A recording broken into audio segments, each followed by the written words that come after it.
Okombo ya Tata, pe ya Mwana, pe ya Elimo Santo. Amen. E Nzambe Tata, tika te totondo yo lisusu botondi. Pamba to leisi biso, bilei bia molimo. Totondi yo botondi zambi posa ya yo ezali se bolamu po ya biso. Olakisi biso na Jérémie 29, 11 à 12 te tu as un plan merveilleux pour chacun de nous. Mwangu wangu ezali se ya bolamu ya esengo ya kimia pe boboto. Pe mwana wa yo Yesu Kristo aya wa onse asakoli pe akokisi mango. Yango totondi yo botondi na ndenge obikisa biso na lisumu. Na ndenge kangola biso na nzela mwana wa yo Yesu Kristo. Salisa biso po ete tobatela bokangola miboye. Toluka se kosala malamu. Pe tosalisana kati na biso na biso. Tokosenga na yo mokonzi yo benisa biso.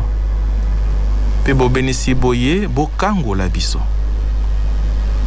Baye bazali na pasi bokono nzoto kolongonu te kangola bango na bobenisi boyo kopesa biso. Baye bazali na boloko pe bayebi tina te mokonzi salisa bango bakwa kobima po ete bazwa bonsomi bwa bango. Baye bazali na kimia te na mitema po ya pasi ndenge na ndenge mikakatano na kati ya libota. Mikakatano na nzela ya bozwi mosala mozalite mosolo mozalite kelasi ezalite mokonzi benisa biso po ete tokangolama na pasi mana.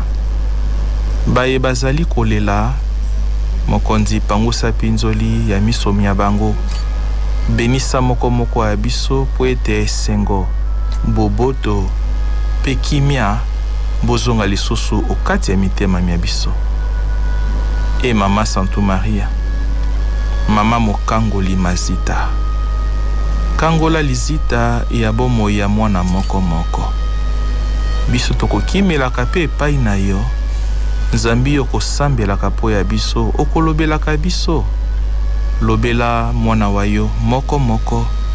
Na nzela ya pasi ya ye, na nzela ya mikakatano ya ye, na mazita o ezali kokanga bomo ibwa biso. Maria losako tondi gracia, mokonzi azali na yo. Abenisi yo yambo ya basi banso. Abenisi pe Yezu mwana wa yo. Santo Maria, mama wa Nzambe, sambela po ya biso basumuki, sikawa pe otango ya liwali ya biso. Amen. Okombo ya Tata, pe ya Mwana, pe ya Elimo Santo. Amen.